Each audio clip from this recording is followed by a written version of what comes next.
Hello, and we are live on a Monday for a change.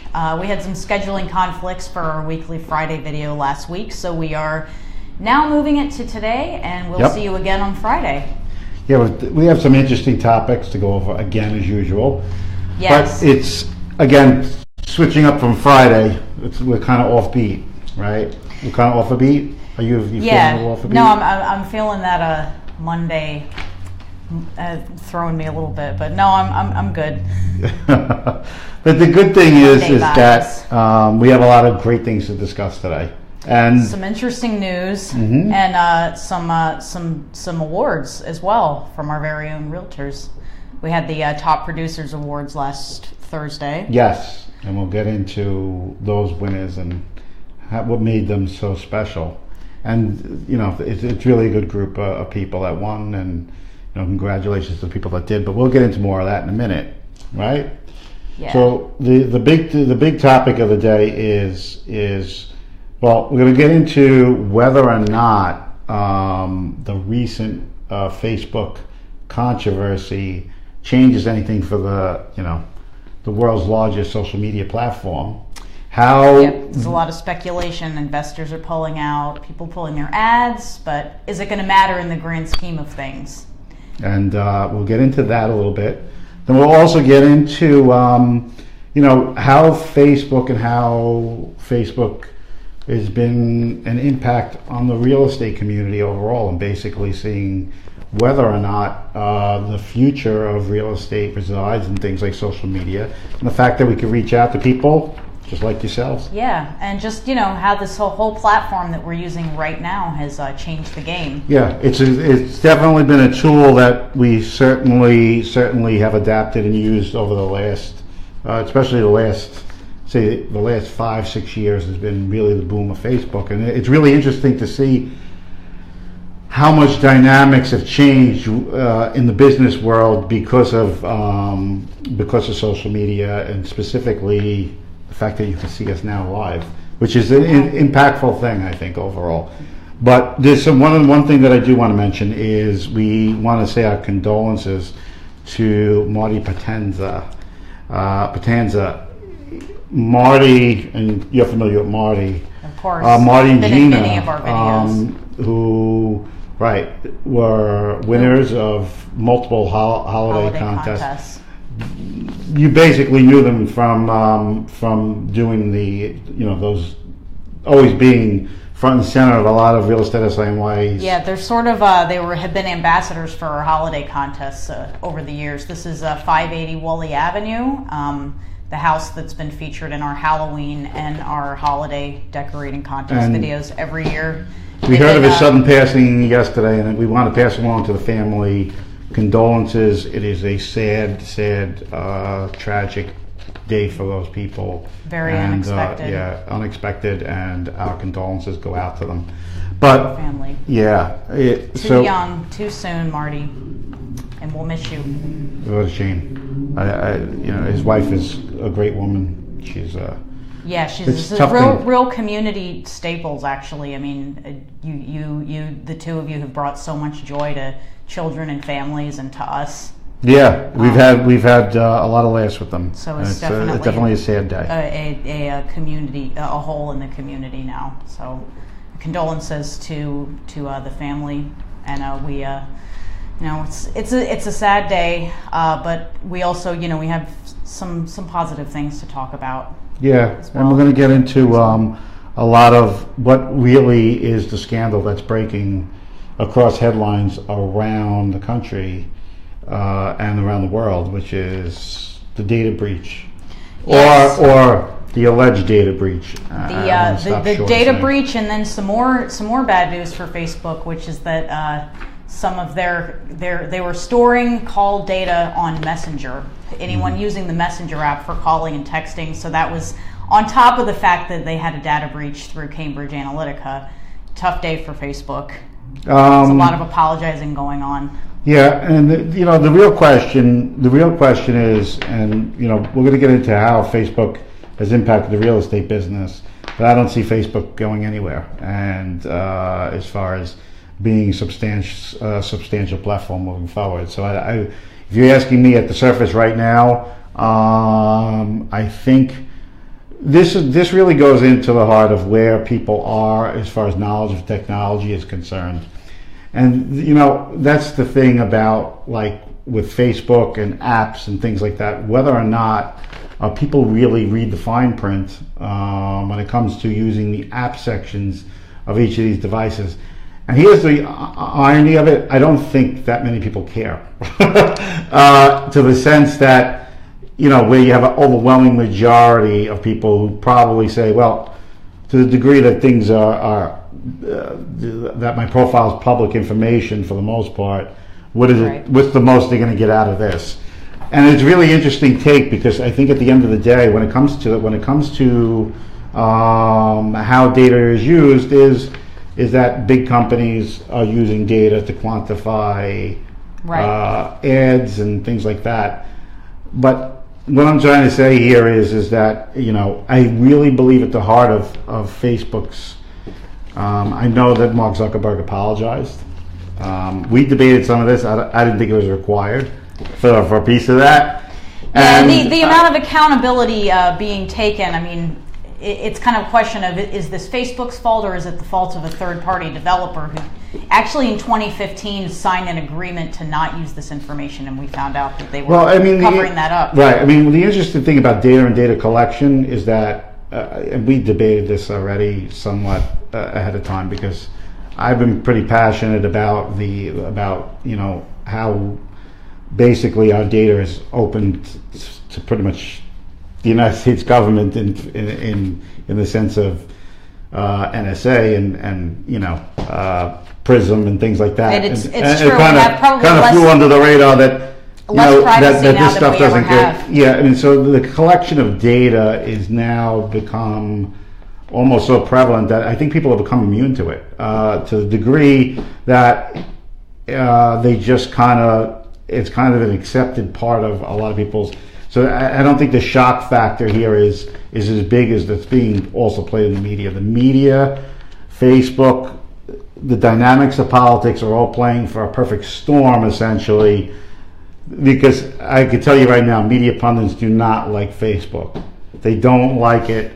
And we've had this debate whether or not Facebook itself, Facebook changed things for a lot of what I call the mechanisms of mainstream media, and whether or not those mainstream media people could actually control the avenues or channels that people watch and see is something that I think the way the election played out, I think the politics of TV news has changed. Facebook changed the dynamic of that.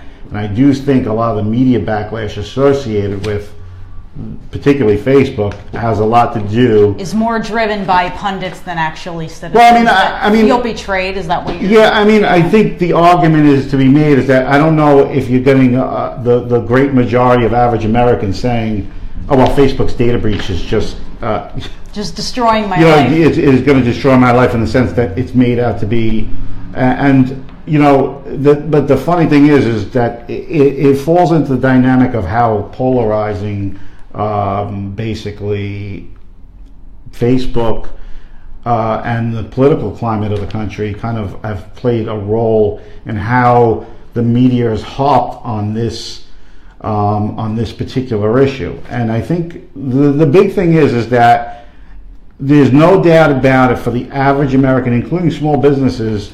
I have full support behind Facebook and its continuance. We consistently go and communicate with the public regularly.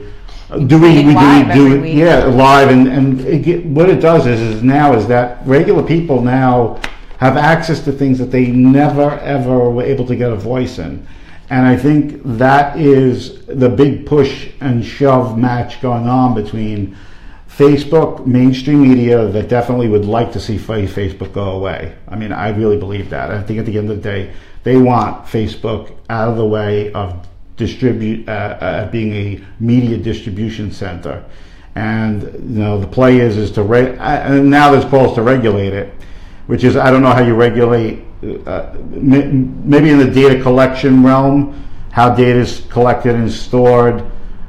But at the end of the day, I'm not too sure that people are as much offended by. It's not social security numbers, it's not credit cards, and it's not financial Right. I don't data. think people really know what it is that they're angry about. I think it's just a general unease of knowing that your fingerprint online is being stored somewhere and not really knowing what that information is going to. I mean, is it really, at the end of the day, having the city that you live in and some pictures of you, is that going to destroy your life? I mean, probably not. I mean, yeah, to the degree, I mean, the interesting thing is the other data use. But if you go into things like iPhones, where your locations are tracked, most people, I think technology falls beyond the realm of people's understanding about its impact to them personally. So it's not so much, so I would say about 96% of the American public is probably only 5% knowledgeable of what data and their phones and apps actually have access to, including microphones, cameras. You're giving up a lot because we always do consent to giving access to these things. And the problem is that you go through a legal description, and it's usually a page and a half long. Who reads that? They're tired of seeing that.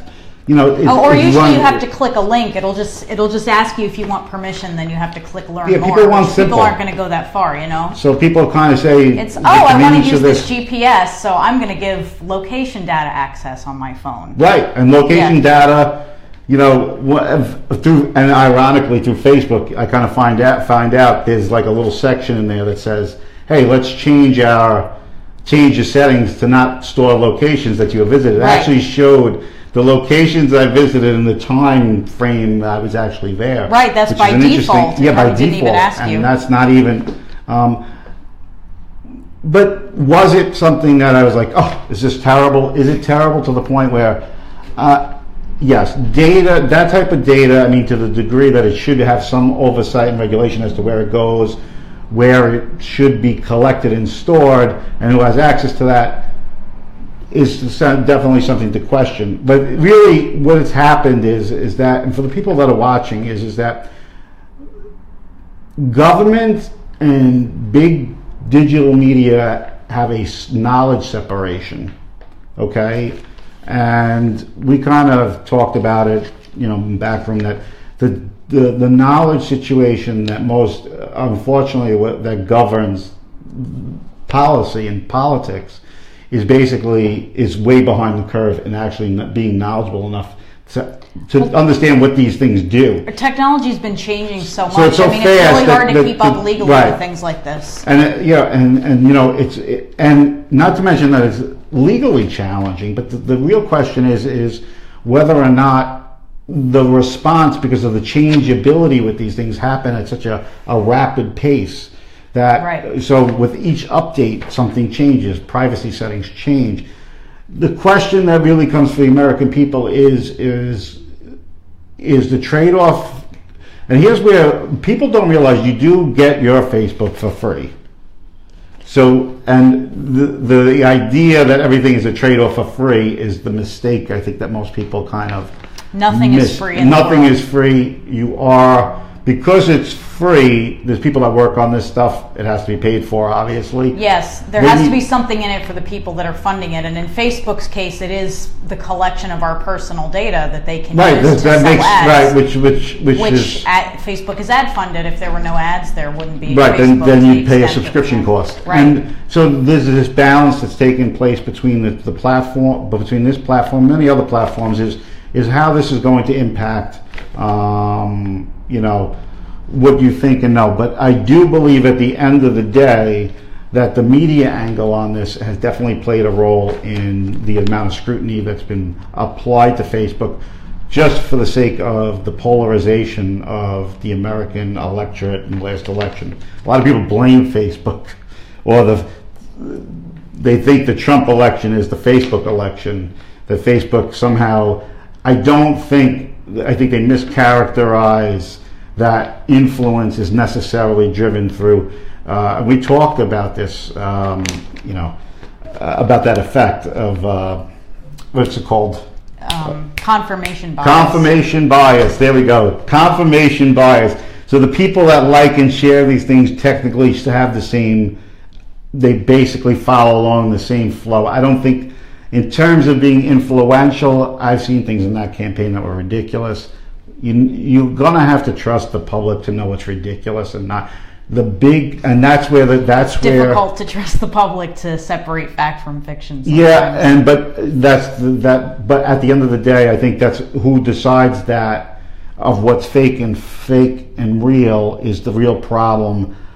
If they don't understand it, Facebook isn't really responsible for making that decision, I think, at the end of the day. Yeah, because it's a like and share platform, and the thing about like and share platforms is that the viralness is what in fact takes, but it does take an informed public to understand what may be fake and do the homework. You're right. I don't know if everybody's going to do that. I don't know how influential that particular thing is. I tend to think that I know that I usually look at the facts, and even if I get a source from Facebook, I'm going to check the sources out to see if that's in fact true and draw distinctions based on that. Not that everybody's going to do that, but I think the big thing with Facebook is that now the media aspect of it is that mainstream media has lost control of their foothold over what kind of information the public gets, and they're not happy about it. And I think the big push now is that because of that, you see a lot of mainstream news articles, saying, somehow hoping for the smoking gun to get rid of this platform, so they preserve their place in the world, as being the channel to get their everybody to get their information. The funny thing is that Facebook is probably more powerful now than any of these mainstream media outlets. Yes, I think, and this is the real. So they don't really have the same foothold that they did even 10 years ago. Right. Yeah. So if people are getting those, it's very difficult to try to take Facebook down at this point.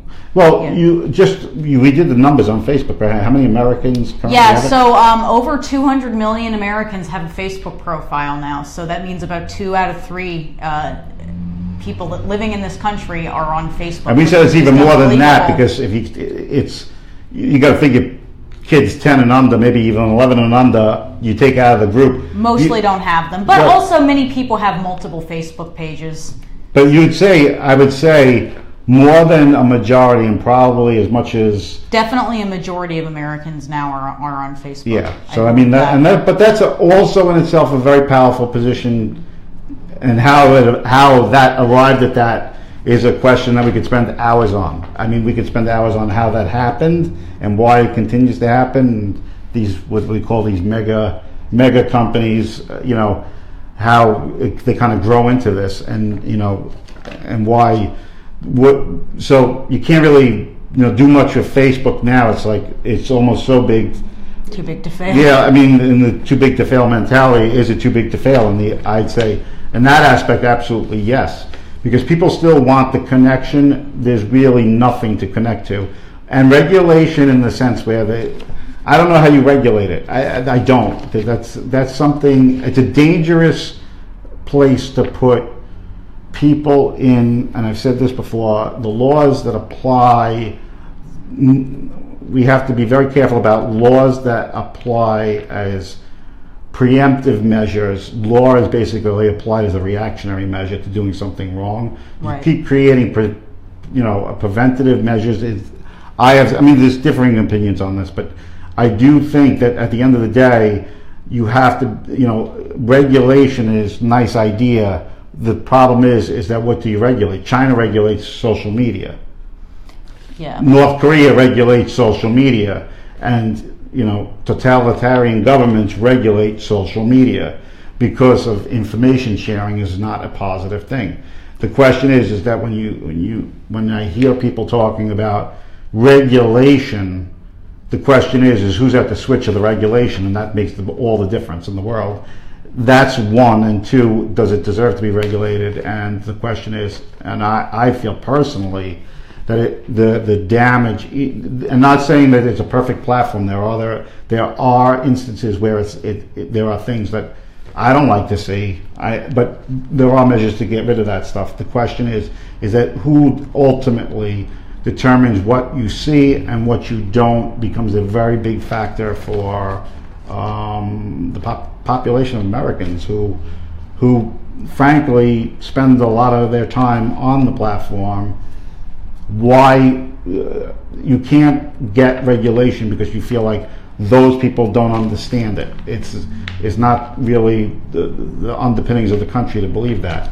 And we could. I mean, I think really at the root of this is just a crisis of misinformation and people not always having the ability to separate fact from fiction. That's probably more of an educational problem than something that a government regulation is going to fix. Yeah, I don't think to get into this.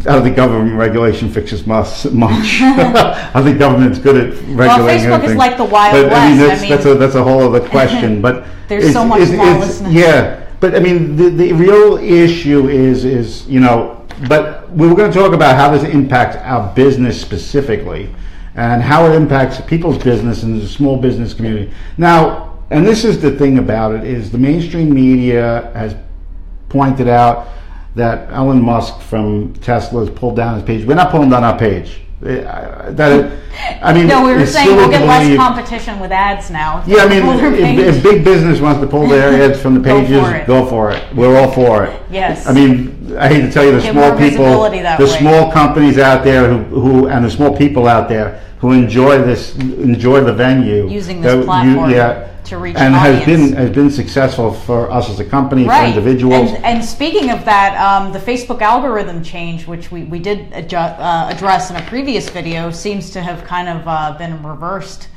Yes. The business page reach went way down. We were tracking our analytics, and recently it's almost been better than ever. So I wonder if Facebook kind of got a lot of backlash from small businesses. Yeah, if the people of Facebook are watching, small businesses are making Facebook what it is, not the big ones. Right. I believe this wholeheartedly. I do believe the platform was the small guy's platform. I think. Yeah, the vast majority of business pages are small businesses. And I think the big thing was that because of its local connectivity, the way we could reach people has changed, and that's really given people an ability, especially in the business. If you're a business owner and you want to reach customers and consumers, and of course that's always, and you want to share knowledge with them, that this is probably the only. There's YouTube and things like that, but it's definitely not as effective as this. But no, especially locally targeted. Yeah, you really. We reach a lot more Staten Islanders this way than we did on YouTube. I don't think big business is a friend of Facebook for that reason. I think for someone like Elon Musk, he's not selling products through or as much. He may be creating some degree of brand awareness through his platform, but his kind of direct reach, because his sphere is kind of more fractured. And that's the interesting thing of your own pages and fractured pages, meaning likes and local relevance is more important than anything.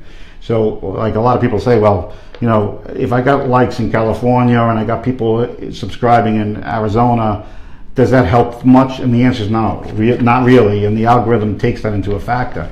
So, as far as being a locally, because you are connected more locally based on your location, who you come into contact with, business pages are a significant advance to the small business community in ways that I think has changed small business overall, which has been the biggest positive for Facebook. And I do think that the platform is a very good thing for small business. It's not going away, even though I know the push is to have. I think big business wants to see Facebook. It's become the small man's game. Facebook has become the small person's choice to promote their businesses, and even as much as Google, it's still in the sense that the way we could connect is different from just search engines. Is different. Right. And it does give a lot of power kind of to the little guy who maybe can't buy, national television ads. That's correct. That's another right. We can still reach people across the world for in a much more efficient way. And I believe at the heart of making the American economy good and making businesses good is that there has to be a very good competition sphere for companies to operate in, including small ones. So innovation consistently moves forward.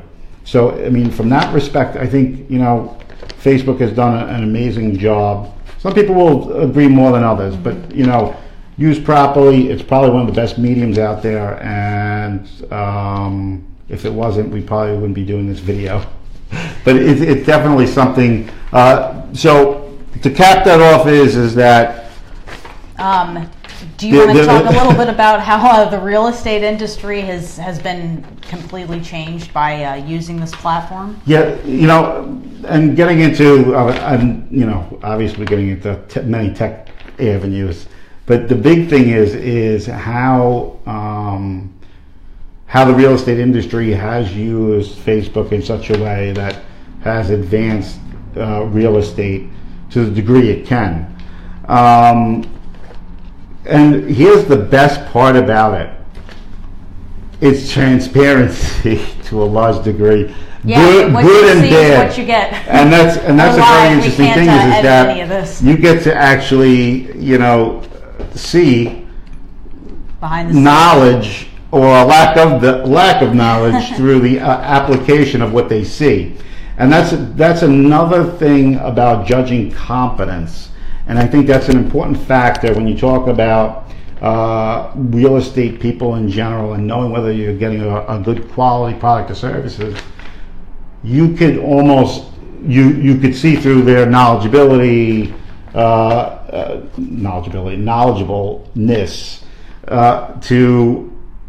to really identify what they need to do for you as a homeowner or a business owner looking to sell. So the thing is that it gives, even if it's a passive one, and some people will just peruse, and sometimes you have ratings. There's ratings out there. Ratings, how much they could be skewed. There's still a bit of a wall between, is there a face associated to a rating? Now with the advent of things like live and video and things like that, the level of communication or the level of knowledge, that's your knowledge base, is now being able to be transferred through video, which is an interesting concept, which adds a layer of transparency to the business of real estate. And interesting thing at Top Producer Awards, someone from Realtor.com, I forget his name, did a thing about consumers and transparency in the real estate business, ranking it like more than half of people have felt that the business of real estate lacks transparency to be, or they feel that there should be more transparency about the process of real estate. So where things are in the process, and I don't know if everybody saw it, but it was a great little slide presentation that transparency is the key to this business. And as innovation continues to march itself forward, you're going to see that transparency becomes the largest factor in, I think, in the future of the industry's companies' survival. So, companies that display more transparency about a process will succeed far more than the ones that don't. And transparency is, and for you people that are consumers out there, transparency is the key to everything you need and want to know about what's happening with an important asset. Let's face it, it's their most important asset. I think transparency needs to go hand in hand. And how do you think Facebook has made transparency more of a part of doing business? Is it because the interaction factor? Well, you can reach us directly. I think that's one. I think the direct access, also the ability to transfer a person's knowledge, is not left to a few sentences on a bio page, necessarily. So if they're doing interactive stuff and they're discussing real estate related matters, whether it be the closing process, whether it be why you should look to sell in what kind of market, and real estate statistics, knowledge base is now transferable in the sense that you could actually see and understand the knowledge base that you'd want out of a professional than just kind of relying on indirect sources of information to make that decision. So it's really in the sense that how social media has helped that, is that people get a chance to see a little bit more about the people they're dealing with than just kind of relying on some, on data that's not necessarily direct data associated. It's through a platform, screened, filtered, and then distributed out. And there's no face to the review. So you kind of want to see what these people are up to, and their knowledge base, more importantly, and right. That's an important factor. So their knowledge base is important in understanding who's going to be representing probably the largest asset in a person's life. So right. Transparency is big there. So I think the media aspect of social media and Facebook has changed in the sense that we know we're dealing with more face-to-face than ever before. Yeah, and we can find out more information about the person you're dealing with, more information about the company you're dealing with. Yep. And it kind of goes hand in hand with the popularity of blogging and content marketing, and how that helps consumers get informed as well. We share a lot of our information on Facebook. And yeah, I think we as far as information sharing, as far as the interesting thing about Facebook use and business use is that we readily identify with Staten Islanders and people throughout the region by being social in the spheres that we operate in. So it's not. So when you look at our Facebook page, or you look at there's fun stuff in there as well. So we even to the fact that decorating and holiday decorating contests, the haunted houses, haunted house video. I mean, it's really about building and branding community as part of what you do as a company. Not to say that you don't want hard information, but it's nice to know that you could create a sense of lightheartedness within the things that you do to make an effective communication with people who are interested in a company like this, if in the future for selling or buying or even working here. I mean, right. So the big thing is that it's fun, it's exciting to be part of a mindset since the beginning that social media, to a large degree, I think even more so than Google and things like that, have had a huge impact on what on this company's success through the first now 8 years. It's 8 years, and so it's you can get a lot, and I think the small business community has the best opportunity now to continue to use the small man's platform, which is Facebook at the moment. Now that the big advertisers decided they're going to quit advertising, because they're offended by the data breach, and to the degree I understand some of it, I do to a certain degree. I don't want to say that what happened was the right thing either. It's not the right thing. I think the fact of the matter is that it wasn't directly correlated with Facebook. We're kind of going backwards here. Yeah. But it wasn't directly correlated with Facebook. But it is still a viable, good platform. And regardless of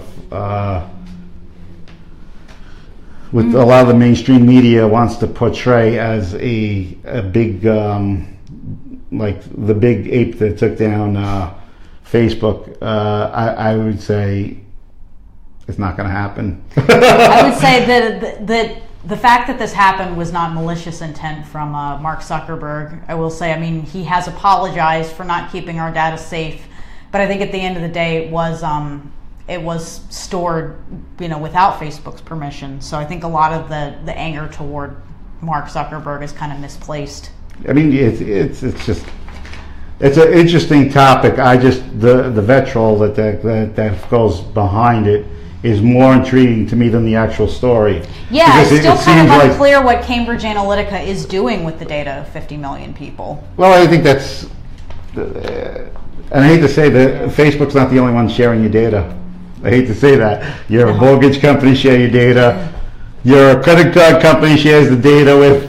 And Facebook's not the first to track your phone calls either. Yeah. The NSA paved the way for that. So there's a lot of things to be questioned. It's just that this seems to be, so the focus and forefront I mean, people should go into Visa and see how Visa uses your data on your spending habits and what you spend on, and how that data is sold to companies in the same way, and even to the point where they could determine your financial viability just on the how close you pay to the dates, and will design and sell that information to companies for the purposes of marketing, to say that this person, visits these 3 places these times a day. It's kind of like using internet cookies in real life. Yeah, I've heard people who actually bought cigarettes using a credit card. We get solicitations, especially during the election cycle, about legislation regarding cigarettes. It's funny, but that it could only have been sold. That could only be sold by the credit card companies, who take the information on your spending habits. But there's a lot of data collection with so many of these things, and I think, and here's the funny thing is that there's probably much less disclosure. At least with some of the apps you use, you actually have to see the fine print. Visa will send you the fine print in your initiating statement that you signed the credit form on, and you may not see that again for the rest of the time you have your credit card. Based on the amount of cold calling and cold solicitations I get in my mailbox, I know that my stuff is being shared without my permission. Well, I mean, it's with your permission. You just never took the time to read it. You'd probably have to have 6 stacks and an attorney next to you just to read through. I didn't give my phone number to travel sales agents. Yeah, somebody else did. So the interesting thing is that still in real estate, we're pretty primitive as an industry. That we still do some of the things that we do to kind of get business. It's probably still one of the oldest. A lot of these companies are way out of there in the digital realm, just knocking it dead. I think in like 50 years, people are going to have a little bit more wits about them when it comes to this digital data. I don't know if I'm going to be honest with you. I don't know if that many people care. I really believe that some people, it's like it's just so new. I don't think we really even know what to do with this. It's like potholes. Should we care? It's like potholes. You see enough of them, you kind of get used to navigating around them. So I mean, it's almost like the way of the digital era. We know that you're going to see. You go to Facebook, and you go to Amazon before, and you go shop for pots and pans. There's pots and pans on every page that you visit. So I mean, it's to the degree that people know it happens. Yeah, I mean, they know it. How far it goes is really, that's a separate. There is some argument to be made with like the storage and sale of personal data, and origination sources. The profitability of selling data is another issue. That can be regulated a lot more, meaning transferring data from one center to another. But we're getting into the data. It's way too much. We probably could spend 6 hours talking about this. Yeah. But it's just many people are upset. But to the degree that they're upset, I hate to tell you, the last 16 phone calls you made was already recorded and quantified. And probably searchable in some database somewhere. You just have to assume pretty much anything you put online is basically a fingerprint, and it's never going to go away. And everything you kind of type. And I think kids growing up today are being taught this. I mean, I know my generation wasn't. I'm going to tell my kids not to put anything on Facebook that they don't want. Yeah, your generation sure made a lot of mistakes. Yep. Well, you can't really blame us. We weren't ready for it. Yeah, that's we're not the only generation. Of the internet era, but we still have one more thing to talk about. Yes, we do. She's folding a paper like she's ready to wrap this up. No, I'm fidgeting. But we cannot forget to congratulate Nick Papandrea, Elizabeth Del Priore, and Audrey Casso on the Top Producer Awards. Yes, and again, I'll talk about three great people who've made their mark here and basically have been around since the inception of Real Estate SINY, which is now 8 years in the running. So they're some of our longest termed salespeople. So they're They've grown their businesses, and I think when you talk about, and I know that you wanted to ask a question even further. Did I? Yeah, I think that you really have to see the growth of these people in action. And right, and what makes them top producers? That's what I should ask. Yeah, I mean that's the big thing is what makes these people what they are in the real estate business is there. There's kind of defining people in every business, and every business you kind of deal with. You talk about the top producing mentality, especially the people that we have here, and we teach this wholeheartedly, is ethically sound. And making sure that every T is crossed, every I is dotted. Even if they or hate the other way around. Even if they hate paperwork, and I know they hate paperwork. That's the biggest paperwork in this business, and there's 3,000 things of paperwork. So Jen downstairs absolutely does a phenomenal job keeping up with these super producers' backlog of paperwork. But it's she does. But they have the difference that separates them is the passion to do the business, and that's very uncharacteristic of a lot of people. They motivate themselves to do this, and it's a tough. 1 out of 10 in the real estate business fail. So it's actually easier. Listen to this.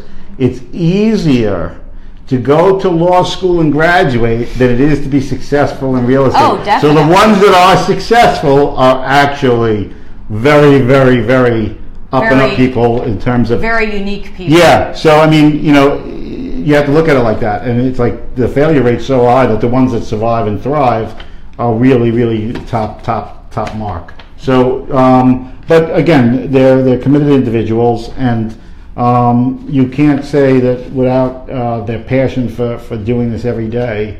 And it's a tough business. It's a tough thing to wake up, because I think the real estate profession generally deals with about 70% rejection as part of their business, and that's being able to bounce back from that takes because it's you're dealing with high stakes emotions. They've dealt with high stakes emotions. They did consistently all the time, and they power through it. And I think that's what makes them so amazing.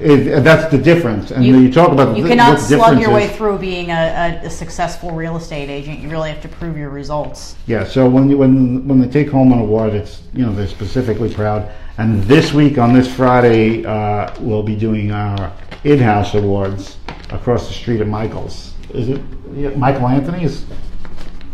We'll have to see. I think that's the name. But it's across the way. But the big thing is that for these top producers, it's fortitude, commitment, and just an uncanny work ethic to kind of see things through. And some of these people they've had their early struggles. And they see these people and they say, well, what defined them? From the very beginning. I know Elizabeth even before we started this company, and watched her grow from I call her a kid. The kid. She's basically still very, very young to be tearing it up like she is. Yeah, I mean, I met her at the whole age of 24, and just to be young in the business and making it that way is really an incredible story and journey, because you have to deal with a lot of misconceptions about age being a factor in whether someone's knowledgeable or not, and she's kind of broken the curve. She's the most trustworthy person that you're ever going to find, and really to the other agents, Nick comes in heart of gold, tough mentally, and a bulldog. He'll definitely get his office through. He was telling us a story about how when he went on vacation, island vacation, he was texting in his hammock. He just even when he's on vacation, he never stops working. Yeah, so he says, but no, I'm sure he is. He always is working. Yeah. And Audrey, of course, a former civil servant. Now has a second career in the police department. She's also killing it. Yeah, she's she's just a steady straight shooter. straight to the point. Typical New Yorker. Yeah, she's and and each one of them own a specific characteristic that makes them really good and great, actually. So you'll be seeing more of that, I think, on Friday with some of the award stuff that Irina is helping put together with the girls downstairs, and it'll be really nice for them, and they deserve it. They deserve it. And some other people who are on the rise, and people who've been steady presence here, who are achieving at high levels, and we're always excited for them and seeing success stories develop. It's all about seeing the development of success, not just grabbing the head of the class on every turn. But that's my take. Yeah. Looking forward to it. Yeah. So, and again, Friday, because we missed this Friday, so we have double the work effort now, right? Yes. You're going to fit in an awards banquet and a live video. So that means because Hannah can't sleep till past like 8 o'clock in the morning on Sunday, on Monday morning, because she stays up late on Sunday, and she'll definitely be on the mark. He's going to make fun of me. I didn't get enough sleep this weekend. But it's all good. All good. All good. Right? Yeah. You made it through this. I made it through with this light shining in my face, which you can see reflected behind us. We can never ever seem to get it. I'm sweating like unbelievably. But anyway. All these trials and tribulations of these live videos. Yep. Behind the scenes look, guys. It's raw and unfiltered. Yeah, and that's the fun part. It's raw and unfiltered. It's Lord help us all. Here. No one even realizes how hot it is every time we do these videos. Yes. We're going to be going outside, so you can hear the buses. So yeah, we can get some breeze. Anyway, in our we'll hair. keep shooting the breeze if we don't stop. Anyway, till Friday, we'll see you. We'll see you soon. We'll see you then. Before you know it. And yeah, it'll probably be right after the event that takes place, so it should be fun. All right. So that's it from us. And thanks for tuning in, and thanks for the agents who work so hard to make us as successful as we are. And I guess we'll talk more about that on Friday. We will. Till next time. Till next time. See you later, Facebook. Ciao. See you soon, Facebook.